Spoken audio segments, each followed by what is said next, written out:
How can a buyer get out of a contract and with no penalty?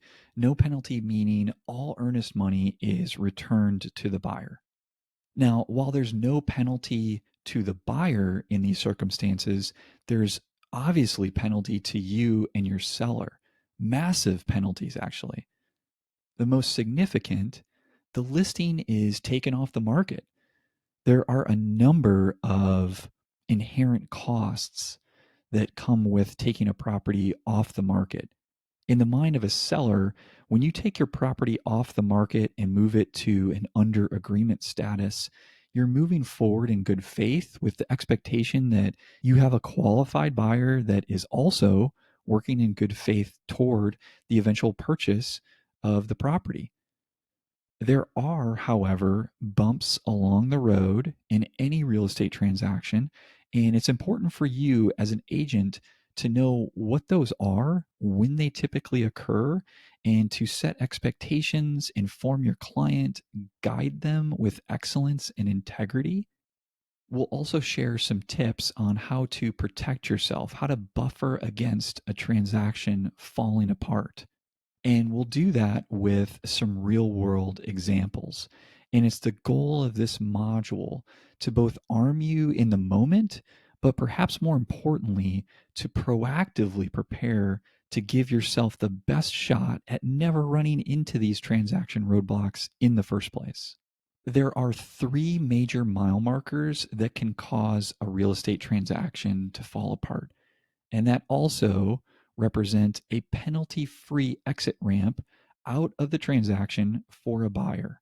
One of the most common is the home inspection.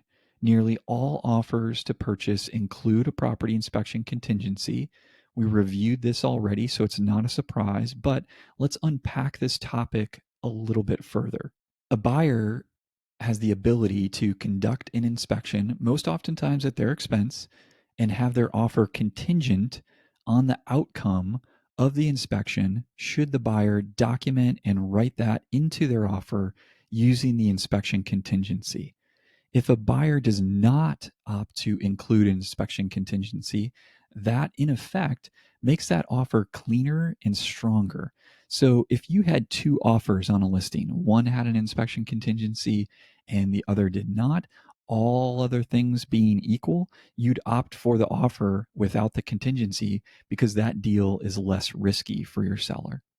The offer lays out the timeline as to when the inspection needs to take place, what might constitute grounds for offer termination.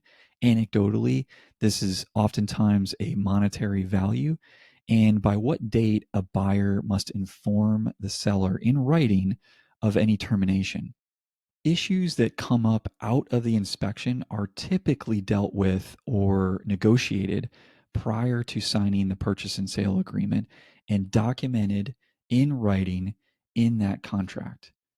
Issue resolution is either via a credit that the seller gives to the buyer or specific things that are fixed and or addressed before closing, and the seller would demonstrate that via visual inspection and presentation of contractor invoices, for instance. Now, to terminate for reason of inspection issues, frankly, it's quite easy for the buyer to utilize this contingency. It's at their sole discretion. You and a seller have no material input to the decision that the buyer is making. While it is relatively easy for the buyer to leverage the inspection clause to terminate their offer, and it does happen, buyers are not inherently ill will. They are not intentionally causing you to erroneously take a property off the market only to get out of the deal. So nearly all buyers are moving forward in good faith at this point. So, what are some stories in this space? What can you do to position yourself for success? One thing that you may not have considered is conducting a home inspection before you list a home for sale. The seller hires a real estate inspector to conduct a home inspection of their own. You disclose that you have that inspection report and make a report copy available to potential buyers if they're serious.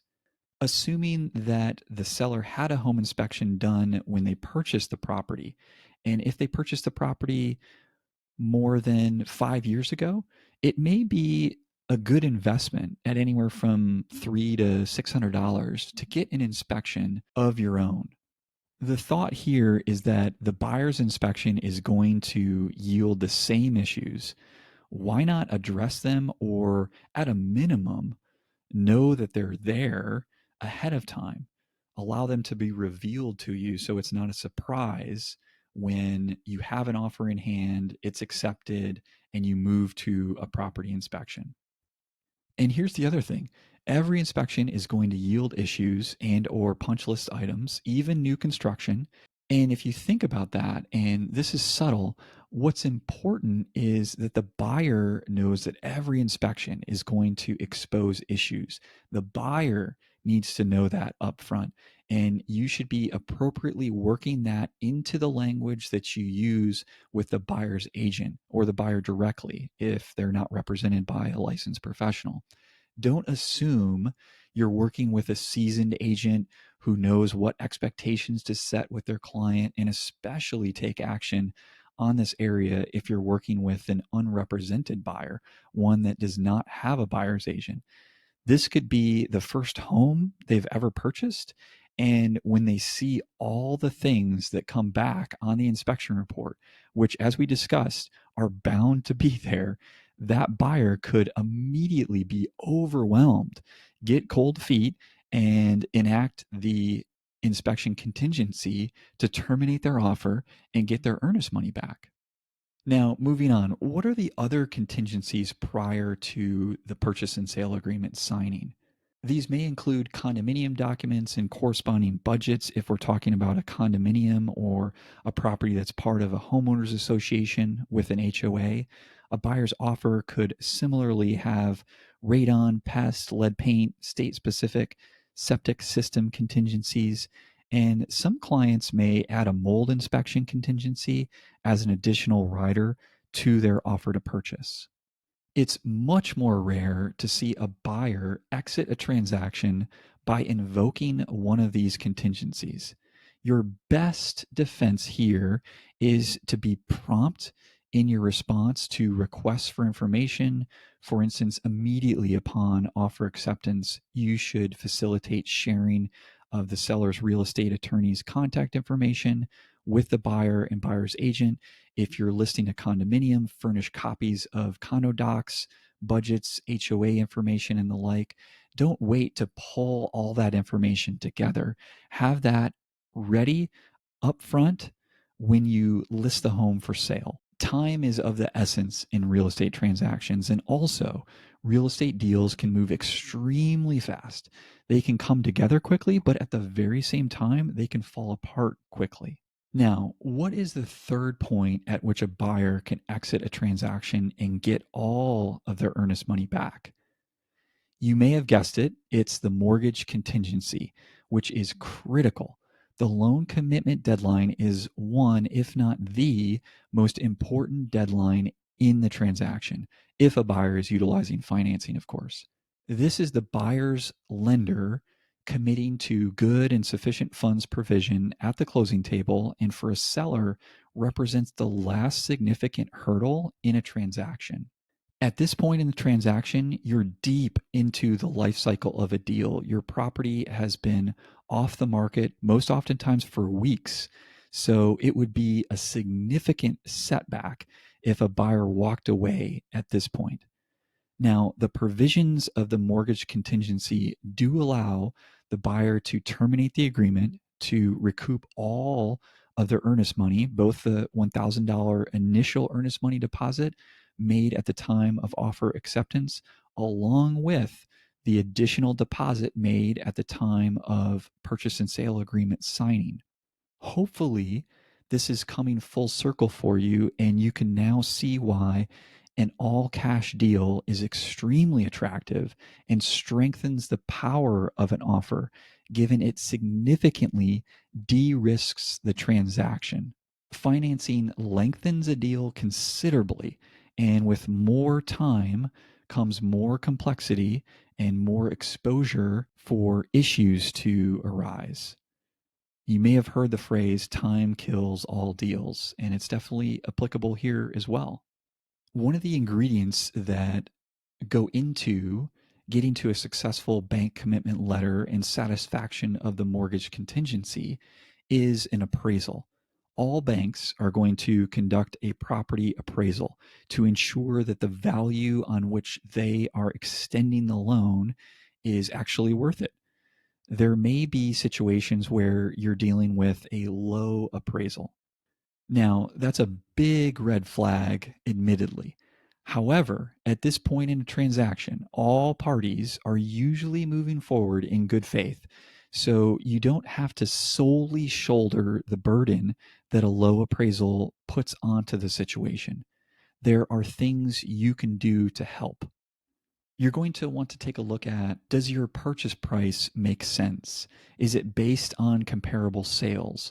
You can help the appraiser out in the beginning by seeding them with comparable sales in the area on which you built your list price. There are a few things that you can do when dealing with a low appraisal. Number one, you can dispute the appraisal. Number two, you can talk with the lender. Number three, the buyer can pay more down.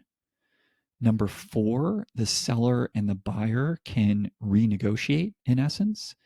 And number five, the seller can reduce their price so that the bank, the lender, would still be loaning out the same amount of money, but at a different value of the property, if you will.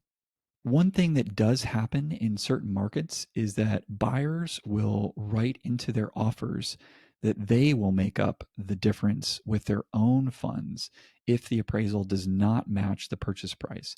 This obviously makes an offer more attractive and is most oftentimes used in hot markets with low inventory where prices are rising rapidly, oftentimes referred to as a seller's market. So there's a pro tip for you to keep in your back pocket on how to help the situation.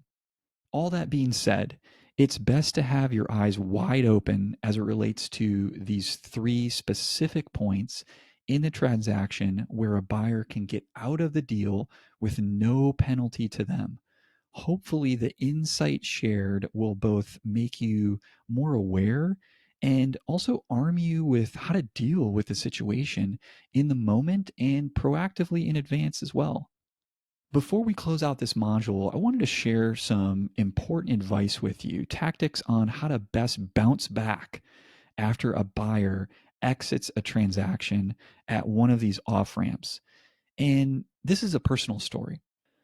I had another broker, a personal friend, listing my own home, which is somewhat common in the brokerage community where you oftentimes opt out of being the listing agent on your own property.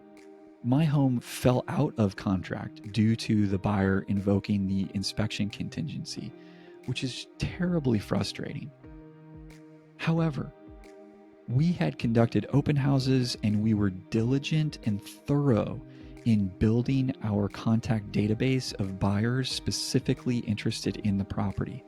And the moment the property went back on the market, we were hitting the phones and email to re-engage that audience. We had the foresight and the discipline to think ahead, capture accurate contact information, validate that it was legitimate contact information, and had a plan to reintroduce the property to the market for a second time. So what was the result there? We went under agreement with the first offer on April 10th. The buyer terminated that agreement on April 16th, citing the inspection contingency, and we were back under agreement just 2 days later on April 18th with a full price offer. You won't always be able to avoid having an offer fall apart, but you can take proactive steps along the way to help you respond when something does go wrong.